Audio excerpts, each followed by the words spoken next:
ஒண்ணு விரிஞ்சு போச்சுடா.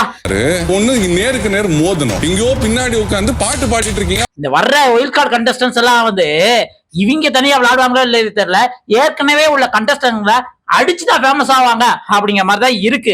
அரசியல்வாதி பாக்குற மாதிரி இருக்கு. ஃபாலோவர்ஸ் எல்லாரும் உங்களுக்கு நிறைய நல்ல விஷயங்கள் எல்லாம் பண்ணுவாங்க, ஒரு பிரயோஜனமும் இல்ல. ஏற்கனவே விஜய் சேதுபதி சாட்டர்டே எபிசோட்ல இந்த கண்டஸ்டன்ஸ் எல்லாம் என்ன வச்சு அடி அடின்னு அடிச்சாங்களோ, ஒயில் கார்டு என்று அதே சொல்லிதான் அடிக்கிறாங்க.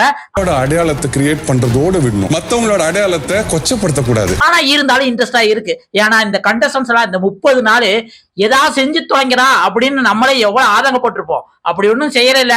அடி மேல அடி முழுகத்தான் செய்யும். அதுக்கு ஒண்ணும் பண்ண முடியாது. அப்படித்தான் இப்ப அமித்தும் திவ்யா கணேசும் உள்ளுக்கு வந்து சில பேர்த்த அடின்னு பிதுக்குறாங்க.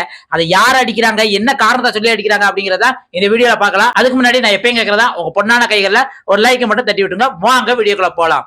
ஆக்சுவலி வந்து அமித் வந்து யார் அடிக்கிறாருன்னா ஃபர்ஸ்ட் அன்பு கேங்க தான் கை வைக்கிறாரு. அவங்களுக்கு ஃபர்ஸ்ட் பயத்தை ஏற்படுத்தினா தான் நம்ம இந்த வீட்டுக்குள்ள சர்வே ஆக முடியும் அப்படிங்கிற மாதிரி வந்து கனியை டைரக்டா அடிக்கிறாங்க. கனி நீங்களா பார்க்க அரசியல்வாதி மாதிரி இருக்காங்க. இந்த அரசியல்வாதி இந்த தொண்டர்கள் அதாவது ஃபாலோவர்ஸ் எல்லாம் இருக்காங்களா, அவங்க எல்லாம் என்ன பண்ணுவாங்க, தன்னோட தலைவனுக்கு மாங்குன்னு உழைப்பாங்க. ஆனா கடைசி தனக்குன்னு ஒண்ணு நல்லா செஞ்சுக்க மாட்டாங்க.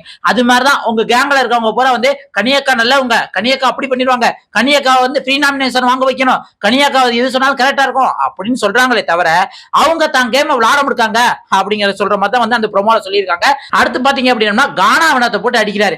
கானாவனத்தை எப்படி அடிக்கிறாரு, திவாகரை அடிச்சுட்டு அதுக்கப்புறம் கானாவனத்தை பத்தி அடிக்கிறாரு. அது எப்படி அடிக்கிறாருன்னா, யோ கானாவனத்தை உன்னை பார்த்து அந்த தர்பூசணி வந்து தகுதி இல்லைன்னு சொல்லிட்டு இருக்கு, நீ என்ன நேருக்கு நேரம் அடிச்சு தும்சம் பண்ண வேண்டியதானே, அதை விட்டு போட்டு எங்கேயோ உட்காந்து பாட்டு பாடிக்கிட்டு இருக்க அப்படின்ட்டு வந்து இந்த பக்கம் திவாகரையும் அடிச்ச மாதிரி இருக்கு, இந்த பக்கம் கானாவனத்தையும் அடிச்ச மாதிரி இருக்கு. அடுத்து வந்து தர்பூசணி என்ன சொல்றாரு அப்படின்னு பாத்தீங்கன்னா, நீங்க வந்து உங்க அடையாளத்தை கிரியேட் பண்றதா இருக்கணும், அடுத்தவங்க அடையாளத்தை போய் வந்து அழிக்கிறதா இருக்க கூடாது அப்படின்னு தர்பூசணி ஆமா சார் நான் அப்படிதான் சார், நிமல் நல்லவே சார் அப்படிங்கிற மாதிரி வந்து தர்பூசணி ஆக்ட் பண்றது. ஏன்னா தர்பூசணியை தான் பிதுக்க போறாங்க நல்லா தெரிஞ்சு போச்சு.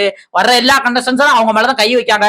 திவ்யா கணேசம் இதை வந்து தர்பூசணியை வந்து அடி பொழுத்திருக்காங்க அப்படிங்கிற மாதிரி வந்து சொல்றாங்க. சொல்ல போனா வீட்டை விட்டே வெளியே போடா அப்படிங்கிற மாதிரி திவ்யா கணேசன் சொல்லியிருக்கா வந்து ஒரு தகவலும் வந்திருக்கு. அதுக்கப்புறம் இந்த அமித் என்ன சொல்லியிருக்காரு அப்படின்னா, வியானா பக்கம் போறாங்க. என்ன வியானா பயங்கரமா சவுண்ட் எல்லாம் விடுறீங்க அப்படின்னா, யாராவது உங்களை சொன்னோம்னா முக்காவாசி வந்து அழுகுறீங்க, அப்படியெல்லாம் அழுகக்கூடாது அப்படின்னு வந்து வியானாக்கு சொன்னானே. வியானாக்கு வந்து ஏற்கனவே வியானாவை விஜய் சேதுபதி கொம்பு சீவி விட்டுருக்காப்ல. இருந்தாலும் வியானாவை இந்த இடத்துல வந்து ஏதாவது பேசினா பேசி ஆகணும்ல, நானும் ஒன்னும் அப்படி அழுகலையே அப்படின்னு வியானா சொல்றா.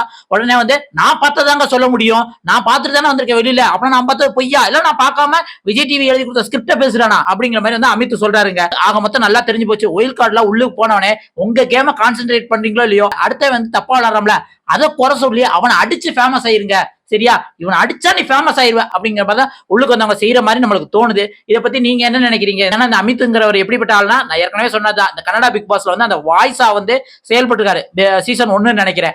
சரியா, அப்படி செயல்பட்டவர் வந்து யார் யாரை எப்படி அடிச்சோம்னா, யார் யாரை எப்படி ட்ரிகர் பண்ணோம்னா அவங்க வாய்ஸ் விடுவாங்க அப்படின்ட்டு வந்து பார்த்துட்டு வந்திருப்பாரு. அது மட்டும் இல்லாம மக்களை வந்து உள்ளுக்கு வாரேன் தெரிஞ்ச லைவ் இன்டராக்ஷன் வந்து இன்ஸ்டாகிராம்ல வந்து லைவ்லயே பேசிட்டு இருந்திருக்காரு. அப்படிப்பட்டவர் வந்து உள்ளுக்கு வந்து கண்டென்ட் கொடுக்காம இருந்தா நல்லா இருக்குமா, மக்கள் என்ன நினைப்பாங்க அப்படிங்கிறதுக்காகவே நிறைய கண்டென்ட் கொடுப்பாருன்னு எனக்கு தோணுது.